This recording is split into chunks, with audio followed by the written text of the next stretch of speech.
of the lights. Better get right, champion. The game is in trouble. I've been in my devil. Collin, eat for lunch. How was lunch, man? That was good. Just some beef, rice, and potatoes. There you go. Yeah. There you go. You getting excited for the end of school? Yeah, it's coming to an end. So one chapter closes, off to college. I'm excited. Little bittersweet. Yeah, I mean, it's a good, happy, sad, right? Obviously, you don't want to leave your friends and your parents, but I'm ready. Yeah. Yeah. Good stuff. So let's get started here. Collin Guy, and I'm going to hit on some of your – and dude, this is fun, by the way, so don't be nervous. Yeah. This isn't a wrestling match. We're not wrestling. I can see you're starting to get focused. You're starting to get fired up. I'm excited. So Collin Guy, 4-time state medalist, 3-time state finalist, 2-time state champ. I don't know all your other stuff. And by the way, we probably are going to talk for about an hour, and I know you got a ton of accolades, but don't take the entire hour telling me all the awards you won, because I know there's probably a ton. All right. So help me out here, man. I rolled some out. Tell me some of the other things that you've won, that people that are listening and they want to know about Collin Guy.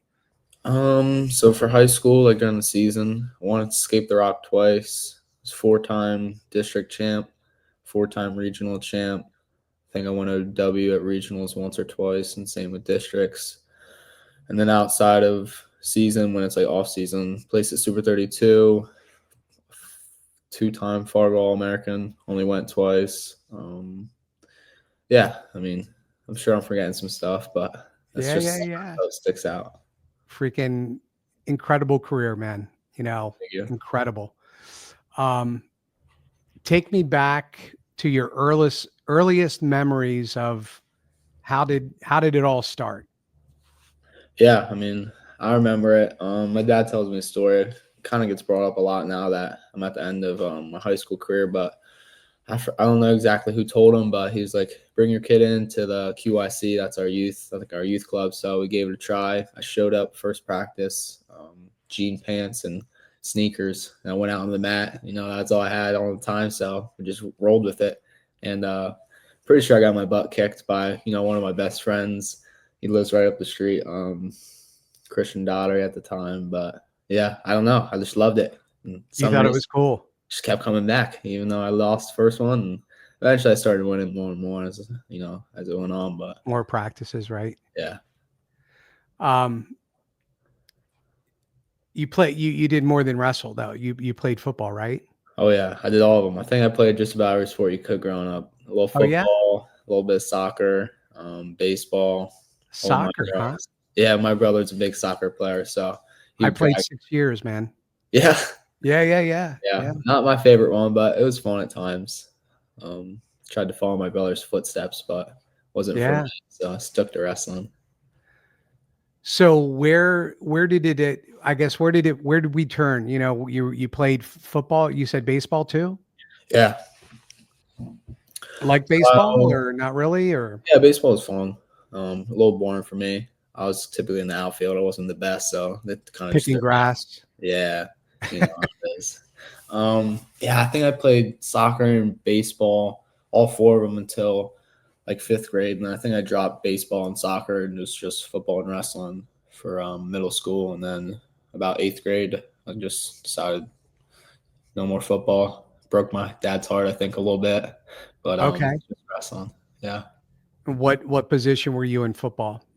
Oh man, throughout the years, I think I played everything. I think I got it all in me. You played some quarterback. A little bit. I wasn't the best, but they rolled me out there. Okay. And so what made you, obviously you peeled off some sports. You can't play like 4 or 5 sports, but what made you say, you know what, I think I'm going to do this wrestling thing. I think I'm going to, was it just a deeper love for wrestling or? Yeah. Wrestling's a team sport, but it's also, comes down to more individual. And I like that, having all the pressure on me. I don't really have to rely on other people necessarily, or I don't have anyone else to blame. If I lose, it's pretty easy to figure out whose fault it was, or the source of the problem. So that was kind of an easy decision for me. Like, if I want to get really good at something, wrestling's probably the easiest way to do it for me, because all the weight's on my shoulders. I can really determine how good I want to be. So is that what led you to say, hey, you know what, I'm going to do wrestling? Because you know what, win or lose, it's on me. And Yeah. if I lose a football game, I'm pissed off, I'm throwing my helmet. But obviously there's how many other guys, I'm not, what is it, 11 or 12? Yeah, 11 On a on side? offense, 11 on defense. So Yeah. a lot of people to point fingers at. Yeah. It's Yeah. easy to, So I mean, was that really a deciding factor, part of that? Or was it you just had more of a passion and love in middle school for wrestling and you said, hey, this is a path I want to take? Yeah, no, a little bit of both. Obviously, I think I did like wrestling better, but it's just I like the individual sport more because, there's all the pressures on you. Like I You're said, in control. exactly. You kind of control your own destiny. Gotcha. Cool. And when did you, if you did, but was there a point in time when you're growing up wrestling and you're like, hey man, I can be pretty good at this. I'm having some success. Was that early on? Was that, maybe not that first practice, right? But where in the process Yeah. did it click, or did anything click? Or I was pretty good right off the jump. I think my first year I did like exhibition, then I did a year JV, and then my second year I was 8 at that time. I think I won my first like youth state title. So not then, but looking back on it, I guess that would be not that stuff necessarily can foreshadow the future, but I so are think you saying in your second year you won a state title? yeah, 8U. What? Yeah, it's kind of crazy. I think That I was is crazy. like I was losing big in the finals, like 8-0 or 6-0. Chin whipped the kid, Did you pinned him. headlock him? Chin whip, pinned him. Chin whip. Think my one and only in my career. No kidding. Yeah, Never did a chin whip again. I don't think so. That's awesome. Yeah, That's crazy though. Winning, an 8U state title. I mean, holy crap. In only your second year. yeah. So obviously that's a natural. You were a natural right out of the gate. Yeah, so I was pretty good. I was blessed. I guess I had natural abilities, and then the years go on. I don't think I won another one until I was 12. So I had little bumps in the road when I was 9, 10, 11, and then I won one when I was 12, and then it was a long time until my sophomore year in high school. So, but I think in middle school is probably like when I really realized like I could go to college for wrestling. This is something I could want to do. Like I could actually go maybe place at nationals or win nationals, and get my college paid for. Or just open up more doors than I thought. Wherever possible. Obviously, I was started to mature and grow up at that time too. So I started to realize how the world worked. So I think right about 7th, 8th grade. Gotcha. And what would you, aside from your natural ability, is there anything else that you kind of attribute to your early successes? I think I was surrounded by a lot of great people. When I was till I was about, I don't know, 13, 14, I was going to Red Hawk Wrestling Club. It's a pretty good club at the time. Is that when you started? Yeah, that's like so. First year I started at Quakertown, obviously, just messing around. Probably went to like 3 or 4 exhibitions. Don't think I went to any practices, just the matches. And then first year, and then that second year is when I really started doing clubs. And that's kind of when I got pretty good. That's when I won my first one, like youth state title. So I think just going to those club practices makes a big difference. The amount you can be on the mat as a young kid, learning actual moves instead of just rolling around, flopping on your back. So did you start, I just want to make sure I'm clear. So did you start Red Hawk at 13 or 14, or did you start it when you were 9? Yeah. I started it when I was probably 7, like first year of like actual wrestling, but I stopped going when I was like 13 or 14, just kind of when I started to make that transition into high school. You stopped going to Red Hawk at 13 or 14. Okay. Yeah. So you started like maybe when you said 7? Yeah, probably 7. Okay. Okay. Wow. Yeah, That's crazy. that was like my OG club. It's crazy looking back on it. I go back sometimes to work some camps and help out, but they kind of set the foundation for me as a wrestler, honestly. And who ran it when you started? Was it the same person or did they train? I know that Seth was there. Yeah. So for me, it was Seth's dad was there for about a year, and then Seth took over from there on out for me. So I pretty much had Seth Okay. my whole time there. And he's a great guy. Big contributor to your success. Absolutely, yeah. Yeah. And you and Rath partners in that club, wrestling partners. Yeah, it's kind of crazy. We worked out from we were like 8 all the way up That's to now. So crazy. yeah, That's unbelievable. it's pretty. And so PJ middle school was that PJW's? Middle school was probably PJWs. Yeah, I think it's Yeah. all Did the you ever same. win a PJW title? I don't think so. No, I I think don't it's. think so. Let I me did. let me go in my room and go through the medals. I No, may I actually didn't. have. Yeah. And I'm not laughing at you. I'm No. just Yeah. Yeah. laughing at all the medals and awards you've won. And it's yeah, it's all good. Yeah. Thinking back, I didn't. I think I took third twice. Or second, Okay. Do you third. remember any of the people that maybe you lost to I or sure do. Yeah. I wrestled Collin my 7th grade year. I think it was 7th grade year. It might have been 8th. I think it was 8th grade year.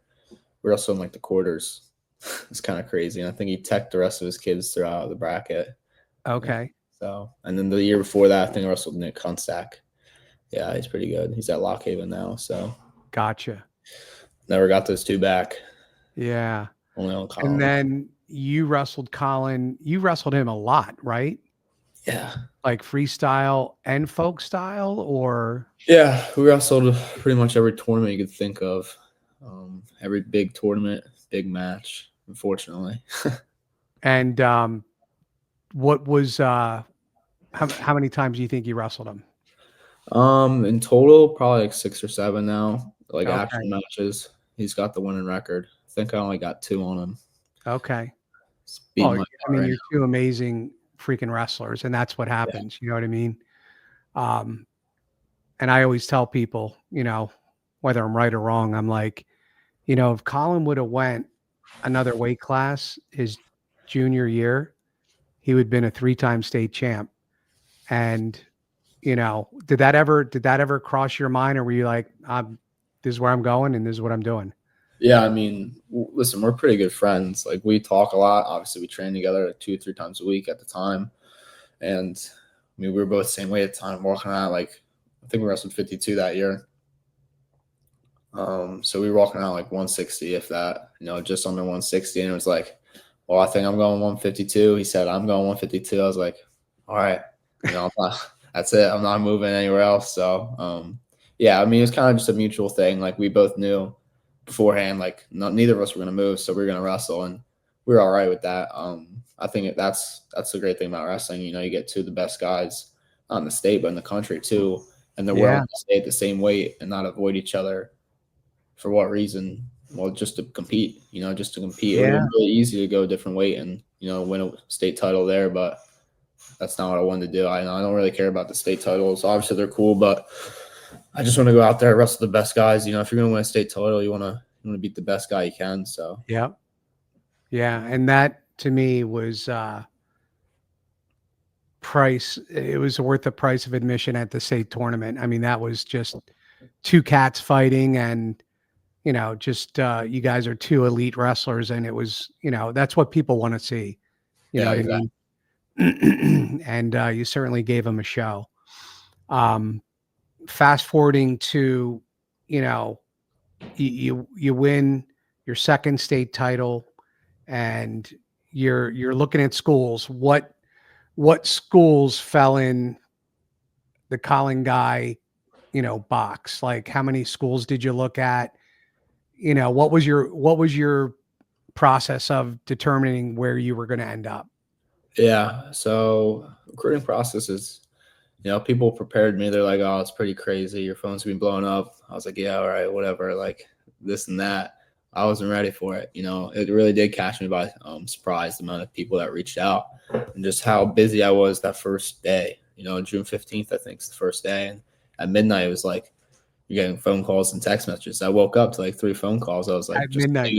getting ready to deal with it in the morning, but it's crazy. So yeah, I don't know how many schools reached out, but it was a good bit. And I ended up finally narrowing it down to 5 schools I wanted to take a visit to. It was Virginia Tech, NC State, Lehigh, Mizzou, and Nebraska. So that was my top 5. Took my visits. I liked all the schools. Obviously, I took my visits there because they all have, common things, and that's what I liked about them. They're all kind of the same common interest. All really likable coaching staffs, likable kids, and successful programs. So, but I think at the end of it was just Virginia Tech. I got my Hokies on right now. Yeah. Cool. I love the coaches there. I really did, and the culture that they have. And then Blacksburg is a beautiful place. So it was that was my first visit. Sometimes you kind of forget by the end of it. So it was like 2 months after I took my visit, I think I finally committed almost, or a month and a half. And that speaks something to me, because it's like I took this visit almost 2 months ago, and it's still sitting with me how much I loved it. How it like sat with me, and what it meant to me to take that visit and meet those people and be around the team. So I think that's kind of what it came down to. So Virginia Tech was your first visit of the 5 schools? Yep. Yeah. And what was, again, you don't have to be in order, but then you looked at Nebraska, you said, Missouri, Lehigh, NC State. Did you look at NC State around the same time? Because they're semi-close, correct? Yeah, I think we went to NC State the next week, I believe. Yeah. I think it was NC State, then Lehigh, Nebraska, and Mizzou was my last one. Was there a close second runner up, or was it like, nah, this is where I'm going? And Yeah, it was a tough decision. I'm not gonna lie. I liked all the schools. Obviously, they're all great programs, and Lehigh and Mizzou were probably the next 2, though. I really liked the coaching staffs there and the culture they have. But just weighing everything into factor, like I like where it's located, Virginia Tech, and just kind of what they have going for them and the class they have now coming in. One of my club teammates now is going there, Aaron Seidel. So we've been kind of friends for a while now. So it's really nice. It's going to be my roommate. So it's like not so much of a big transition for me. So that's very cool. Yeah, I'm excited. Yeah. And it seems like they're doing a lot of great things there, in Yeah. the last 5 years. It seems like they're really coming on the scene. How many years has the coaching staff been in place? Are they there a couple years, or? I think it's been, I know Roby and Frere, that's the head coach and assistant coach. I think they've been together for 7 now. Okay. At Virginia Tech. Yeah. I'm not sure how long Roby's been there. It might've been more, but I know that duo's been there for 7. Then we just got a new assistant, and Zach Tonelli. He was the head coach at Columbia. We just got him started last season, and I made a good connection with him already. And Coach Hott, gotta love Coach Hott. He's our heavyweight coach. He's the man. Okay. Well, I don't know how much you're going to work with him, right? He's a little big for me, but he's got some good stuff to show me. So that's cool. No, and that's so important. When you're going away and you're leaving a program, which we'll get into a little bit about the coaches that you've had at the high school level and had, since youth.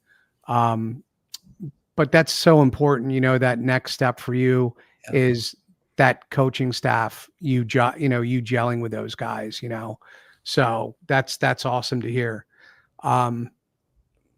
Your Quakertown experience, obviously we are wrestling brothers, and amen, Quakertown. And tell me a little bit about your coaching because you had Ziegler, right? From youth, right? Yeah. Middle school and high school. Could never escape him. Right? He's not leaving. He's probably getting an apartment down in Blacksburg. Wouldn't be surprised. So tell me a little bit about your wrestling experience with the coaches and the influence they had on you. It's kind of crazy. I don't think people realize how close I was, or just how close Quakertown Wrestling is as a team. I wouldn't even say it's a team. It's really a family, Coach Ziegler is somebody like for me. I don't even call him coach. Call him by his first name, Ziggs. I consider him one of my best friends. So I think he first came into my life when I was just a little kid. I'm like best friends with his son Mason, so that's kind of how we connected. And yeah, I mean, we were in the youth program, and me and his son Mason, we rode it up together. He's 1 grade apart, older than me, so we kind of rode it up all the way into high school. Coach Ziggs was my guy, and then you also have Coach Paulie Edwards. He did the youth and the middle school for me, so he was my middle school coach and youth coach. So I basically had them two all the way up to middle school, and then when I transitioned to high school, Coach Ziggs made the jump with us basically, and then I went with Coach Handel. So yeah, I mean the group at my high school level was really special. I mean, you got Coach Handel, Coach Ziggs, and Paul Edwards was basically still around at the time. He's not coaching as much, but he'd pop in, still stay around the program and do a lot for the program. So yeah, I mean, they know how much they mean to me, and it's hard for me to really express it, but yeah. Well, you could see it when all you guys came back from states, the amount of people that, were there. It was really cool and really special. And, I'm now up north, trying to help out, at Parkland. Um, but I just had a conversation with somebody. I'm like, listen, man, I'm going to tell you, Quakertown is just a close knit community. Like you mentioned, family. Um, Anytime I go to a Quakertown event, my son says it every time we leave. Like just seeing you guys at nationals, my son is like, Dad, he goes, I got to tell you, he's like, every time I go around the Quakertown people, he goes, they're just so nice to me, and I said, well, that's the community. That's where I Yeah. grew up, and, you know, not every community, and you wouldn't know this because you don't live in other communities, but what Quakertown has is special. They're following, you see them at states, they're all in a group, um, and as big as Parkland School District is, you have some parents that go out and that's it. It's not the same thing. And it's hard to explain to people, you know what I mean? And I had it when I was there. Same thing. It was, it's not something new to Quakertown. It's there, we sold gyms out, when we wrestled. Yeah. So it's that following that community. And I talked with one guy and I'm like, what is it? What is it about it? What do you think?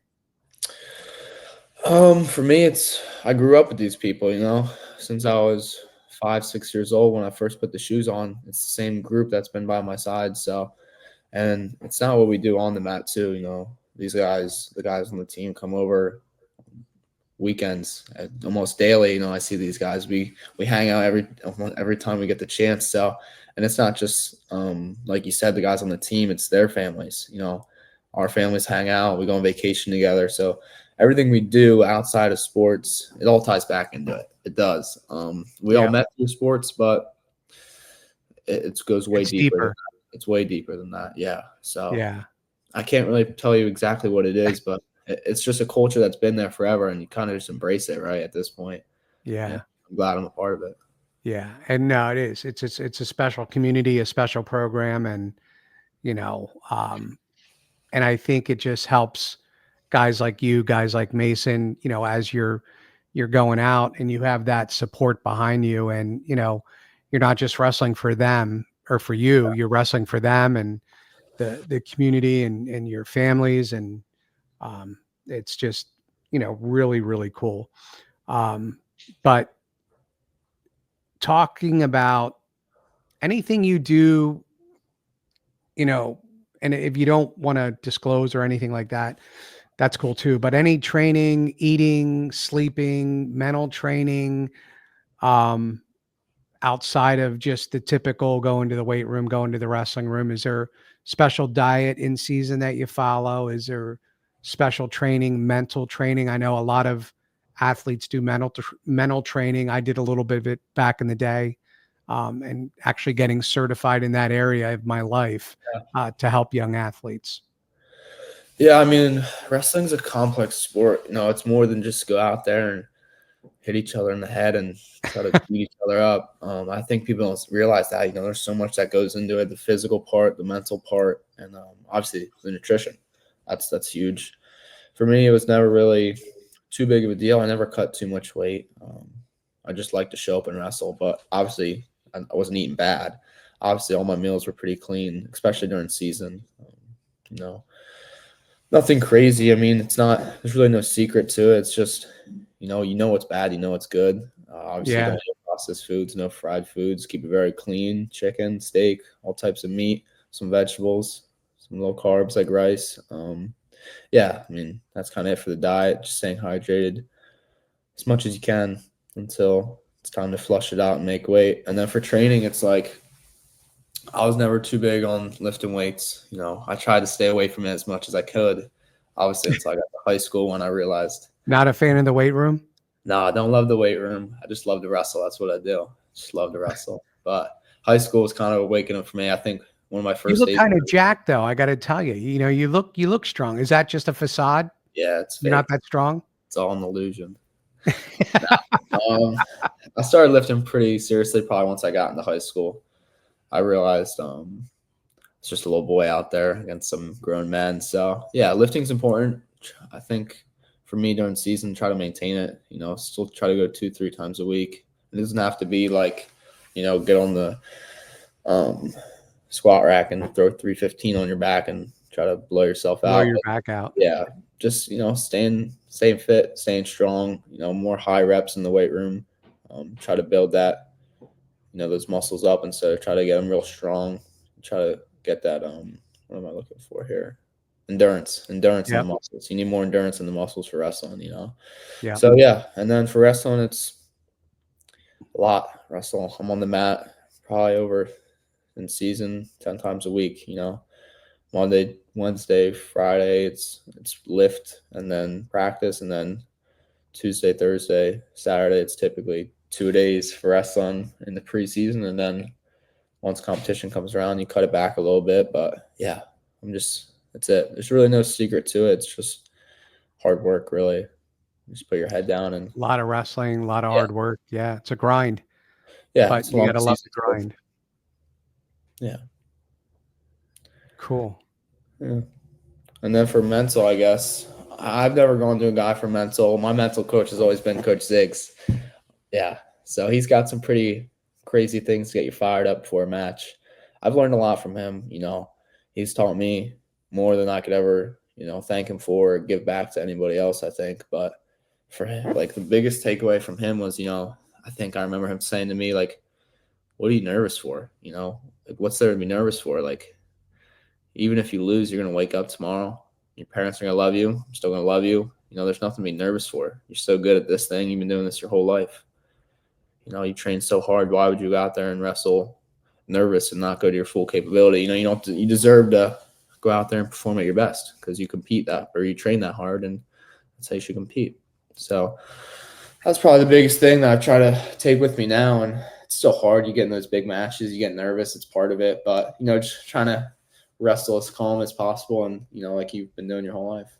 Yeah. Yeah. Well, I think any competition, you're going to, you know, what I call the fire, that you feel that, that fire burning and you're just like, it's different from, you know, going to watch a movie or going to, throw some horseshoes or, Yeah. cornhole or whatever, it's a match. And, the bigger the match, the hotter the fire that burns, and I think any competitor, I don't care who it is. I don't care if it's Patrick Mahomes. Guess what? The Super Bowl, dude's going to be fired up, Yeah. right? Going to be fired up, and it's the competitor in anybody. Um, Biggest takeaways, biggest piece of advice for any young athlete that happens to stumble across this podcast and say, "Hey, Colin Guy, I know that dude." Words of wisdom. I think we talk about the difference between like motivation and dedication a lot. That's something that I think about every morning when I wake up. It's easy to wake up some days and feel super good. You're excited to go to the gym. You're excited to go to work. but it's on the days where you don't want to get out of bed. You feel terrible. You've had a long week. It's Friday. Just got to make it one more day. That's the difference. That's dedication. Doing it when you don't want to do it, when you don't feel good, and that's hard. It's hard to develop. It took me a while. I'm still working on it. I can't tell you every day I get up and I do what I'm supposed to, but I try my best, and that's the thing. I think that's what separates the best guys from the good guys. The good guys from the okay guys is consistency and hard work rather than just doing it when you feel good. Anybody can do it when they feel good. That's Yep. easy. It's when you feel terrible, you gotta go find a way. That's when it's Yeah. Yeah, 100%. And I think you a boxing fan at all? yeah, I watch it Do sometimes. you remember the name Marvin Hagler? He was from the 80s. He was like a middleweight. He fought like around Sugar Ray Leonard's time, Roberto Duran, any of those. Am I that old, Colin? You're giving me a blank. That might be out of my time a little bit. You're like, yeah, dude, you're that old. Nah. He's giving me this blank look. Anyway, Marvin Hagler, he was a top boxer, and there was a quote. I think it was like, it's easy to get out of bed when you don't have any money. He Yeah. goes, but it's really tough to get out of bed when you have silk sheets. Meaning, like when he wins a world championship in boxing and he's got millions of dollars, it's much tougher to get out of bed when you have those silk sheets and you have the money. And I think to your point, it's like, yeah, you can win state titles and you can win all these things, but it's that motivation of getting back out and going, yeah, I got to go to work. I can't, take it for granted, or think that I've arrived. You got to keep going at it. And not every day, to your point, not every day are you going to feel great. You may be sluggish. You may be, oh man, I don't want to get out of this bed. I'm sore. I'm this, I'm that. And I think what you said too about once you win, obviously it gets harder. People always say, "Oh, this dude just won his first state title. He's gonna win 2 more or 3 more." No, the next one's always the hardest. It's always the hardest. It's hard to get back. When you go from the top, making that adjustment to you were always chasing somebody, but now you're getting chased. Now you're getting chased, Exactly. right? So I always, one of my club coaches, he always says it's easier to get to the top than it is to stay there. It's really hard to stay there, but once you get there, that's the thing. You got to stay there. And how you do that? Just doing the same thing you're doing before. Yep. Yeah. No, that's great advice, for anybody who's listening is, I think that is 100%, it's when you're chasing and you get it and you get there, are you mature and you ready? Right? Yeah. Are you mature enough to handle the success? Because what happens? A lot of fanfare, oh my God, you did what? And you get a lot of outside influences, outside people coming at you. Like you said, midnight, your phone's ringing off the hook, people that want you to go to their school. A lot of distractions, right? A lot of noise, a lot of distractions. And to maintain that focus and that drive can sometimes be challenged. Oh, it's hard. Yeah, it's definitely hard. I think that's the hardest part about being a professional athlete. I mean, you look at some of the best guys, what separates them from, people below them or not below them, but just not as talented or successful is how do they get up every day and go to work? How do you get up every day and do the same thing? And this all comes from Coach Dan. Like he says, I think one time freshman year, I think this is when I really set in, like, I'm not working hard enough. I need to step it up. I think I had a great practice. I was telling him, yeah, I felt great today. I came in. He's like, yeah, you look good, but it's easy, every day. Like, it's easy to come in one day and be good. He's like, let's see how you are tomorrow. I was like, dang, I think I'm just having my best practice of all time. And he's telling me, let's see you tomorrow. Let's see how you do tomorrow. So, yeah, I think that's important. Always trying to beat your best self. Whatever you did yesterday, it's in the past, try to top that. And ultimately that will lead to success. Nothing's really guaranteed in this life, which is, unfortunate if you think about it. You can work really hard, but never get what you want. But if you put all these things that we're talking about into place, it's going to set you up pretty well to achieve what you want. There's no guarantees. There's no guarantee that I'll go win a national title, but if I do everything right, I'm going to get pretty close, I believe. Oh, 100%. And I think what you just said is spot on. It's not even the destination, it's the journey, right? Yeah. it's that journey that you are creating a human with great work ethic, great values, and you've had surrounding you since you were born. Obviously know your dad. He grew up 100 yards from me, and I had a chance to coach him when I was an assistant coach. And you have great parents and great people surrounding you. So what are you going to end up? You're going to end up in the same way, when you start a family. And it's that whole process, that journey, that no matter what you go into, you are going to be successful. It's guaranteed, you know, that is guaranteed, because it's deep inside you, and you've been raised in that environment, you know. Yeah. Yeah. The mind's a tricky thing, but I Yep. think once you can really get a hold of it, it's opens up new doors I never thought were really possible. And I think Yeah. that's what really has happened to me for the last 4 years, ever since I got into high school. I was always a great athlete, but once I started to open up the mind and realize, what I could really do as an athlete and a person, that's when life started to get fun and interesting for me. When you were growing up as a young wrestler, was there guys that you um looked up to? Like when I was younger, it was, Dan Gable, Bobby Weaver being a local Olympic champ, um, and then as I got older and started some weird thing, it was like Sunday mornings, Iowa public television I had. So I kind of mirrored my style. Like I made a high crotch, like my takedown, because of Barry Davis from Iowa. He was like a 26 pounder. And then Royce Alger, he was just brawler, type wrestler. Did you have like favorite wrestlers that you tried to emulate or looked Um, up to? I was really I'm always a fan You of the can't say sport. Zig again. You can't, I think you hit your quota for Zig. No, he wasn't my favorite wrestler. I'm just, I'm Favorite teasing. person, maybe I'm not. teasing. Yeah, I don't know. I'm a fan of the sport, so I don't think I ever pinpoint on one person and be like, I want to do this like him.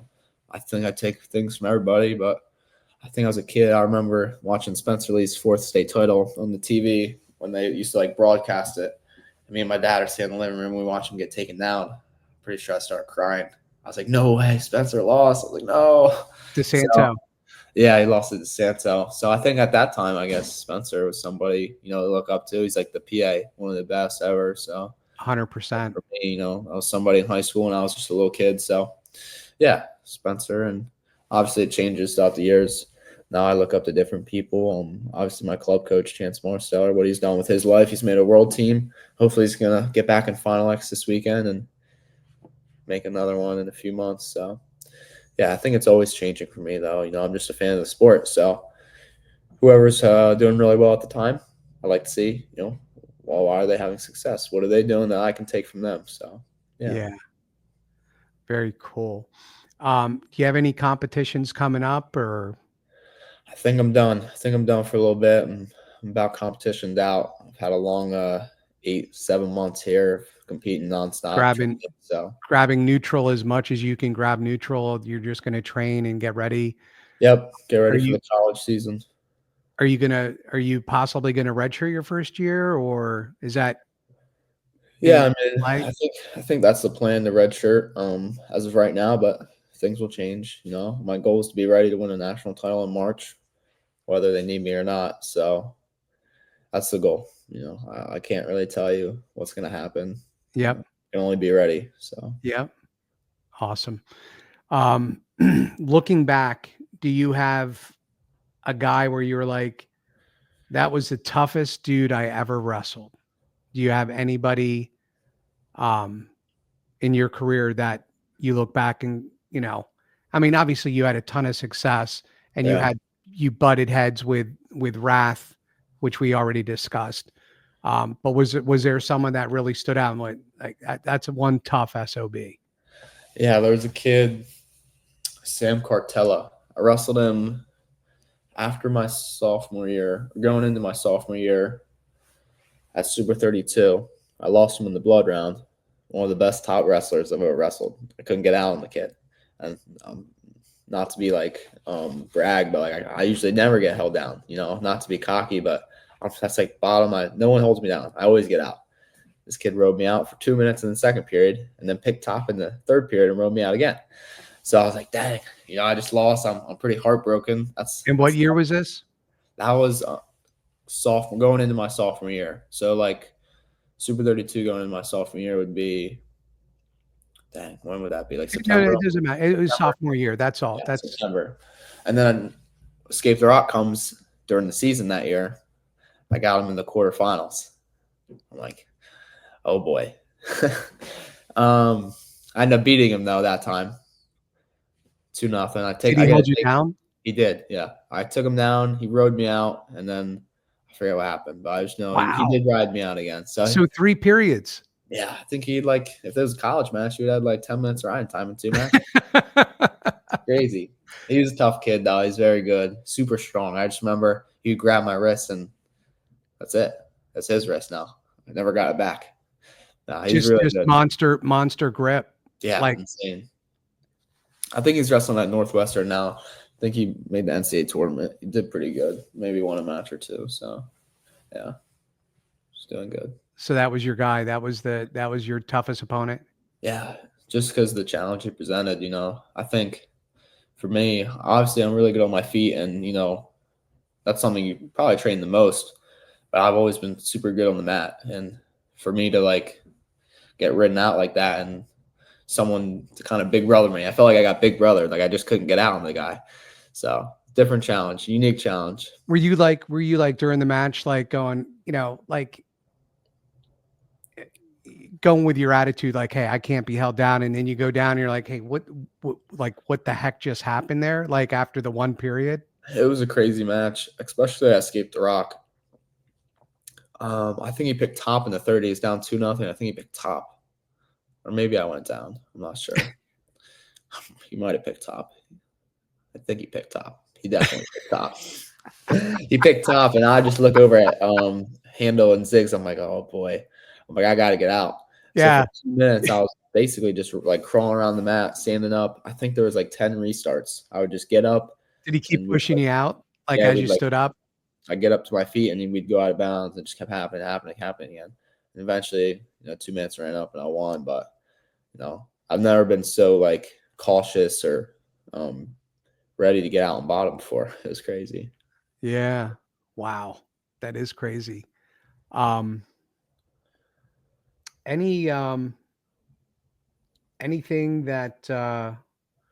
else that advice for young kids, or, you know, again, anybody that's watching this, or the part of the college process, or anything out there that you want to share?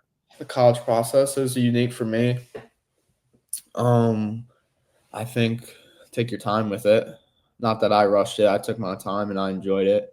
Really take your visits, get to know the coaches. You know, sometimes these colleges put on a facade. You know, they can make it look really nice for a weekend. They take you to the football game. You know, they take you out to dinner. They show you all the good parts. Wine and dine you, right? Exactly. They show you all the good parts. And then you get there and you're like, well, this isn't what I signed up for. This is, you know, I didn't think it was like this. So really take your time to get to know the coaches. You know, it's pretty easy, I think, once you've been around the game a little bit and you see how they act and how they treat their athletes. And I wouldn't just talk to the coaches, talk to the guys on the team. Like, you know, how do you like it here? What do you not like? I think because those are the guys that are probably going to be most honest with you. The coaches are going to try to butter you up and, oh, it's amazing here. Nothing's wrong. No problems here. So just to really take your time and, you know, ask around. Ask as many questions as you can. That's the best thing you can do. Yeah. Nah, that's great advice. And again, you know, you're spot on with that. Like, because I think there's too many kids that feel pressured to do something. And if you just take a methodical approach and, you know, really peel back the onion, you know, and talk to a lot of the kids on the team, and, you know, they're going to probably give you the good, bad, and the ugly. Where the coaches are, they want you there. You know, they want Collin Guy there, and they're going to make everything look, you know, great. And so, definitely excited to watch you at Virginia Tech. And I got to tell you, what you've done over your 4 years at Quakertown has been really, really cool to watch as an alumni, and knowing your family, and you setting the bar, resetting the bar, right? Because now kids that come in there, they're looking up and, hey, who's this Collin guy? And I'm sure maybe to a small degree, maybe you saw some names up there when you were younger and you're like, you know, I'm gonna aim for higher than that, or maybe that was a little bit of a motivating factor. I don't know. I always like to think that when you see those boards.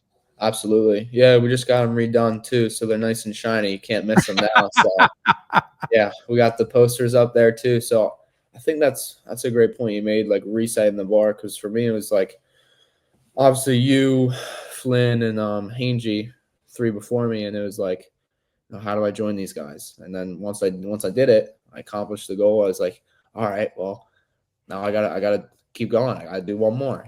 So it was cool. You need people like that to obviously everything. Like there's always somebody before you, and I think that's what's Yeah. great. You have to be grateful for that. Like I hope some young kid grows up in Quakertown and comes and smashes all my things that I have, all my records. Tears my banner Yeah. down, puts his in front of mine. And I think that's great. That's the great thing about sports. There's always somebody to chase right there in front of you. So Yeah. No, what you've done for Quakertown, and again, I'm just speaking for myself, but I'm sure there's a long list of people that watched you.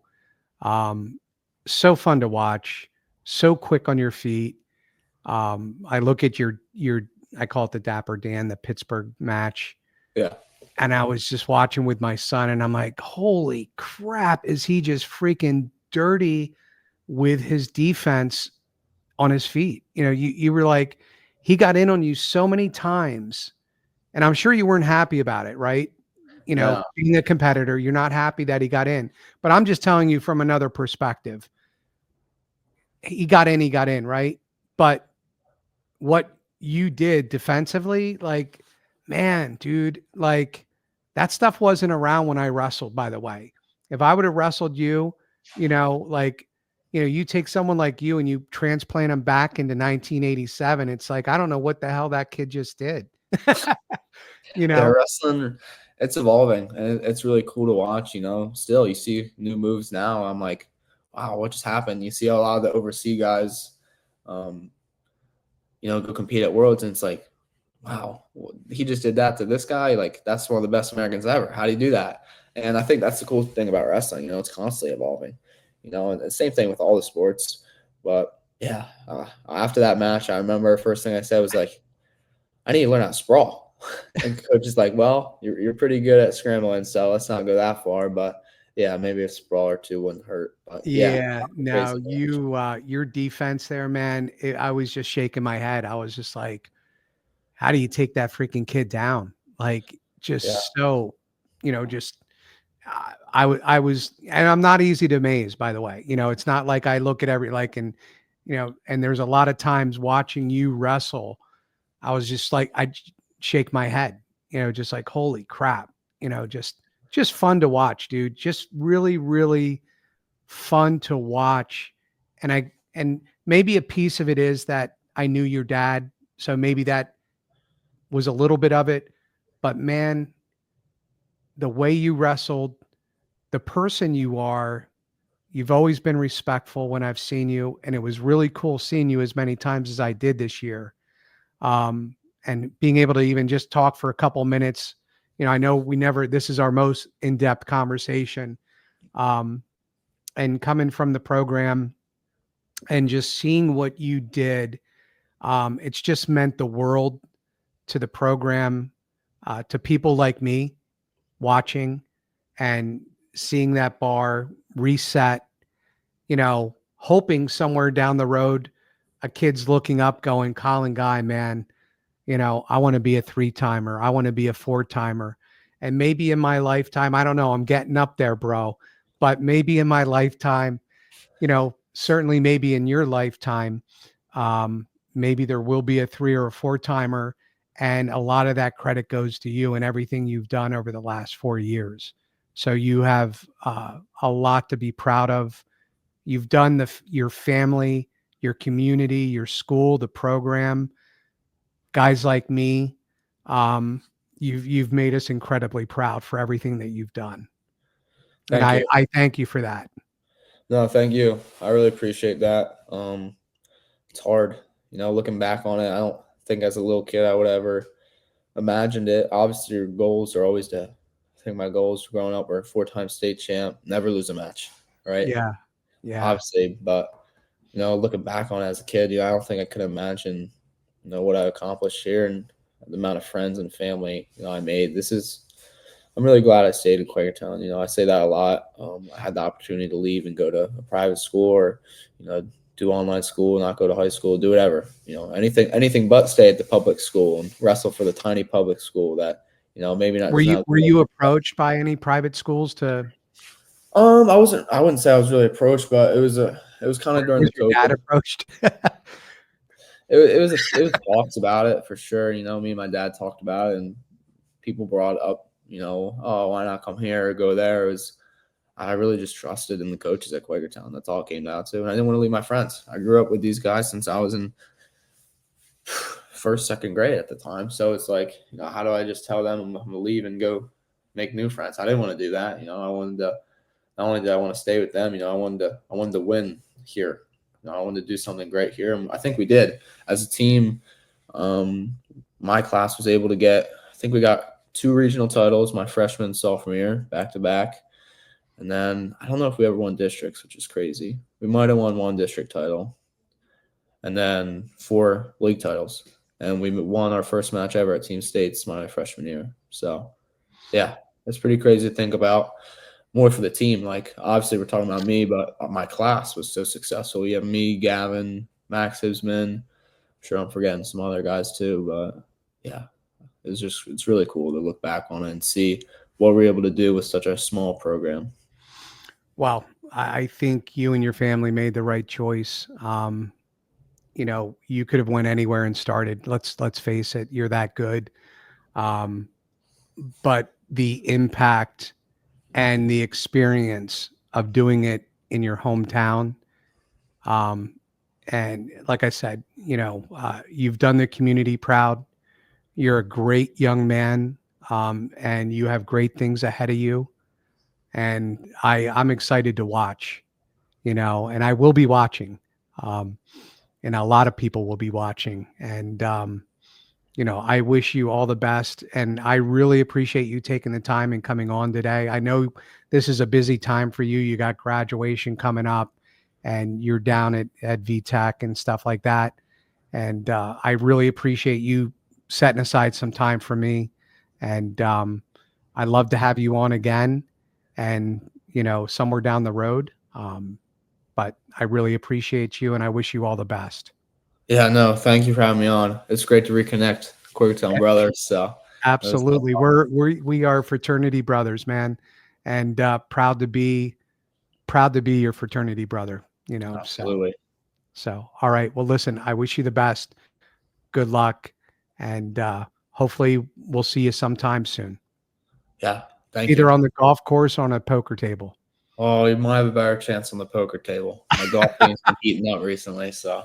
It's heating up. It's heating up. Yeah, I think you're right. I think we're down. We can scratch off wrestling. We can scratch off golf. I'm down to poker. That's about the only 3 things I can do. So you might have some other things on me. Yeah, that's all right, man. Listen, I appreciate you, and I wish you the best of luck, bud. Yeah, thank you. Thanks for having me on. Okay. Take care, man. Bye-bye. You see my name in the lights, better get right. This ain't no regular thing. I came for the ring, you know what I mean. I shoot my shot and it's clean. This is my city, yeah, this is my team. Music licensing reimagined. I play with all of my life.